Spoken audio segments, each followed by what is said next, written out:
Alright, morning everyone. Welcome back to the channel, Jesse Occupational Awareness Show.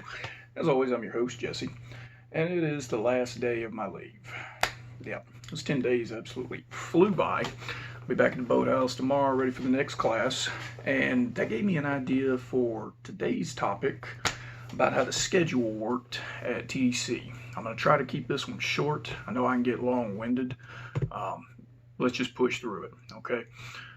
Shift assignment at TDC could be grueling, as we've all talked about in previous videos, okay? The academy was easy. Show up to class, do what you're told, go home in the evening, sleep all night, go back to class the next day. Easy 5 weeks. Get to the unit. You're assigned to the FTO. You report to her in the mornings. In this case, at Stiles, it was FTO Lewis.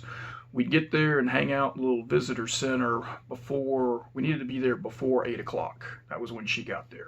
Now, 8 o'clock to her sometimes meant 8:10, 8:15, 20-ish, depending on whatever she had going on. And then we'd go back to her office. She'd give us our assignments throughout the day. We had to be back in her office with our gas turned in and anything we had been issued done for the day before 3 o'clock. If we were after 3, that meant she stayed after 3. And she ain't staying after 3. All right, Miss Lewis didn't play that. So it gave a real false sense of, this ain't too bad. I think I can handle this. Didn't think much about the officers that were going to turn out at the time. All right. OJT lasts about 2 weeks, give or take, 3 at the max.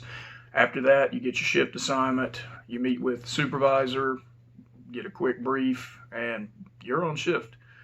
And buddy, let me tell you, those days, all right, Stiles was a 4-on, cool. Stiles was a 4-on, 4-off, 12-hour unit. There's another kind of unit, I think it works 6-on, 4-off, 8 hours and 45 minutes. They get a 15-minute break. The 12-hour units, you get a 30-minute break. Okay, 4 days on, 4 days off. All right, 4 days off was pretty nice. Don't get me wrong on it. The 4 days on, absolutely grueling. All right, I would wake up at 3:30 in the morning, get myself together, get dressed, get on the road, get to the facility. You had to be in turnout by 6 a.m. If you were at 6:01, the door was locked. You're going to get a write up for being tardy. We spent 30 minutes in the turnout room, and then from 6:30 a.m. to 6:30 p.m., 18:30 for the military types, you were inside the pod. You got one 30-minute break. That gave me enough time to get to the ODR, shovel some food down, get back in, get business going. For the smokers, it meant that they would practically run into the parking lot to get whatever tobacco product they needed out of their car, get their fix, and then get back to where they needed to be. No tobacco allowed in the facility, but it was there.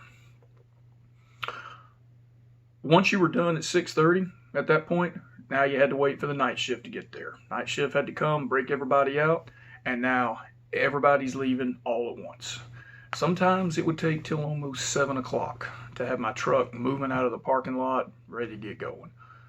I was lucky. I only lived about 30 minutes from the facility. I could be home sometimes around 7:30. Okay, that was a good time. 7:30 to 8:30, 8 hours. All right. It's not a whole lot of time. That means you got to have time to get home, get that nasty uniform off, clean up, eat some dinner. A lot of times I ate at the facility before I left, or I brought something home with me. Get in bed, try to get at least some 6 hours of sleep. Okay. If you didn't, if you tried to squeeze things in, like going out and visiting friends or family, or go out to dinner somewhere, or you got some kind of home project going on, you weren't going to get a whole lot of sleep. And it would show real quick in your performance the next day when you started getting the sleepy eyes around 7:30, 8 o'clock that morning, and you still had 10 hours left to go.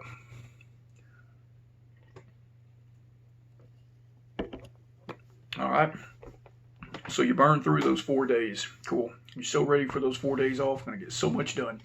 What do you think the first thing is that you do on the first day off? Sleep. Okay.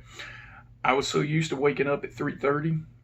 Now here I am waking up at 4:30 on my day off going, oh, hell no. Ain't nobody getting up at 4:30 in the morning on a day off. Southeast Texas, sun's not even out yet. Sun ain't even out yet there.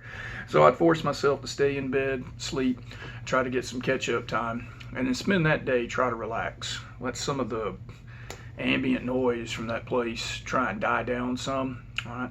Next 2 days, those are your days to do what you needed to do. I'd cut my grass, whatever kind of home project I needed to do. Try and get a little bit of family time in. And then that last 4th day, you're kind of dreading it because you knew back to the bullshit on Monday. Now, it wouldn't be actually Monday of the week, but your first day on, we always called that our Monday, no matter what day it was. Your 4th day, that was our Friday. Inmates knew that, and they tried to make that the shittiest day that they could because they wanted to fuck with us and just keep us on there and not enjoy our time off. It's a little game they like to play. All right. This would go on and on and on, and that was life, schedule-wise, at TDC. It could get really grinding and really grueling. Now, 4-day shifts, 12 hours each, that's a total of 48 hours.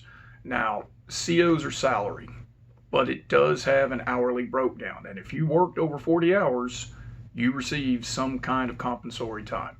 Some units pay overtime, other units pay comp time. Stiles, they paid comp time.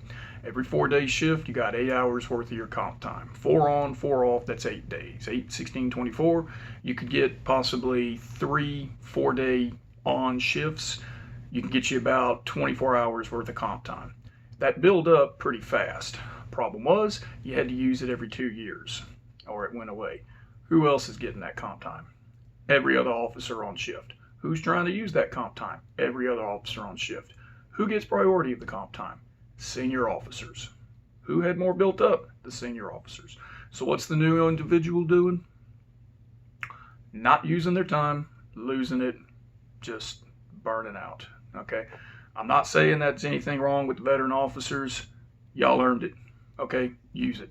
It's just the nature of how it is. You know, I'm 20 years in the military, BM1, E6, supposed to make first class.